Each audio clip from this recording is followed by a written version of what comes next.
from Matthew 13, verses 1 to 9, the parable of the sower.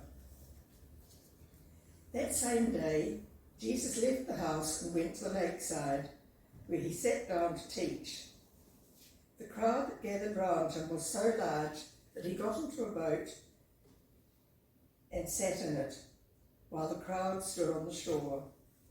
He used parables to tell them many things. Once there was a man who went out to sow corn. As he scattered the seed on the field, some of it fell along the path, and the birds came and ate it up. Some of it fell on rocky ground, where there was little soil. The seed soon sprouted, because the soil wasn't deep. But when the sun came up, it burnt the young plants, and because the roots had not grown deep enough, the plants soon dried up. Some of the seed fell among thorn bushes, which grew up and choked the plants. But some seeds fell in good soil, and the plants produced corn. Some produced 100 grains, others 60, and others 30. And Jesus concluded, "Listen then, if you have ears." Hear what the Spirit is saying to the church.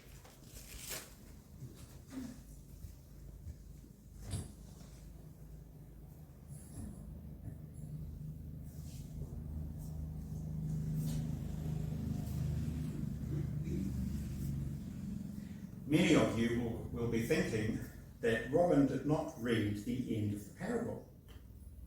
She didn't give us the lines that explain it all. Well, that's because I asked her to stop right there. Right where the parable should end, probably in line with how Jesus told it. Remember, he said to listen up if you've got real ears, attentive, attuned and open ears, ears in the form of the ability to listen for meaning.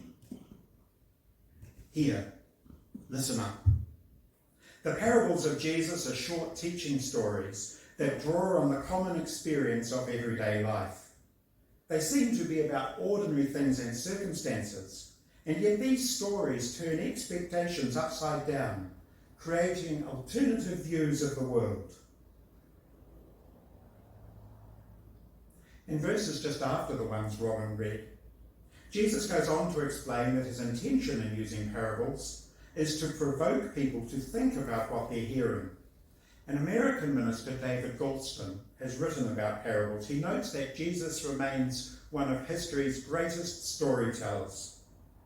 A parable, he writes, regards the present world as pliable. Though the parable is cut from the fabric of everyday life, it is never really about everyday life. As a story unfolds, David writes, the common reasoning we use to interpret the situation fails in the end to fit into the parable world. The parable turns or distorts the everyday world in an attempt to liberate the audience from a common to a new or unexpected vision of life. I think those words are very true of the parables. It's no surprise to me that Monty Python made Life with Brian. You know, they saw in the parables, in the words of Jesus, lots of potential for parody. Jesus told parables to help us be somewhere new. David Goulston writes, to be over there. And he says that to be over there is not to be in a different world, but to see this world differently. For let's be real. Come on, who grew up on a farm? Yeah, I did too. Well, for a few years. I know it doesn't show, but... So, exactly who is the farmer who sows seed on rocky ground and expects it to grow? Where's the farmer who doesn't understand about the eager birdies or the plants that would strangle the crops he wants to flourish? This is crazy stuff, a farmer like this, Have we thought that we are the sower in the story? Each of us is. For each of us sows the seeds of our lives in extraordinary ways.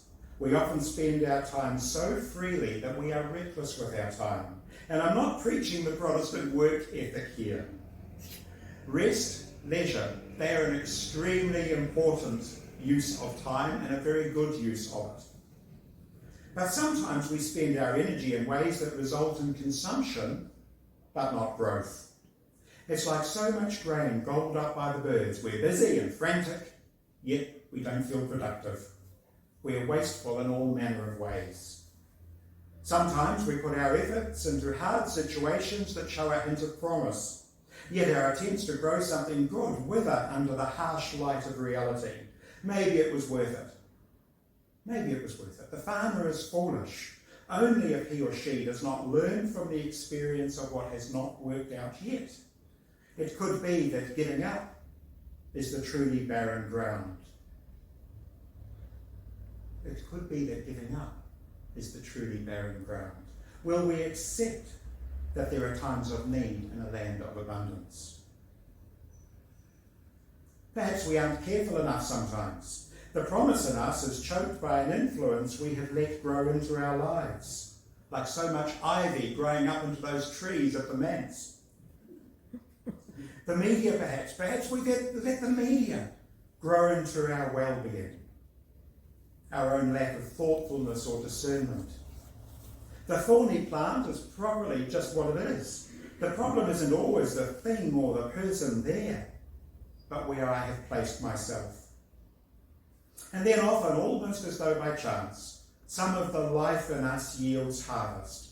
The harvests are diverse, remember at the end of the reading. Some big, some small, it doesn't matter.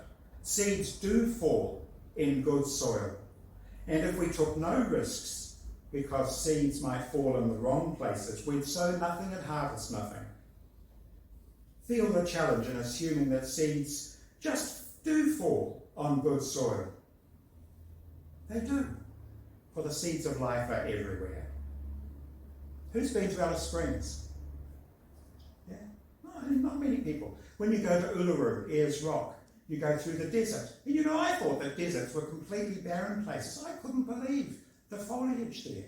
The little green, fuzzy stuff growing on the desert surface, and the animals whose life is supported in the desert.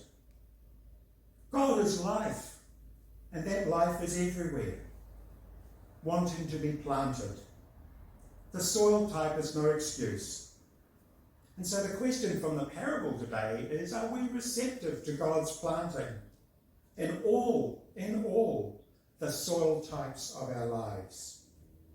And now you can read this parable and you absolutely have the right to think that Jesus or God is the sower. Parables are open to interpretation after all. Just remember that the Jesus we read about in the Gospels took great care as to where and how he placed himself in life. Does that fit the story? Not sure it does. If God is the sower, why did Jesus tell the story at all? Where's the call to change if the distribution of seeds is arbitrary? We might even begin to think of a God who picks favourites or who does not care to. Neither is an attractive option. I think the parable is a parable about the requirement for change, and it's speaking to us. For here we are in a land of plenty, and we're aware of need, and we celebrate response. Here we are on a little planet we're damaging. We're learning to understand the changes we must implement in unity, and to calculate the odds of success. I believe this parable calls us to consider how we make life-affirming decisions that yield and share fairly the harvest abundance of God's energy in creation. So, go back to the parable. What's evolving for you today as you read it again? Thanks be to God. Amen. Amen.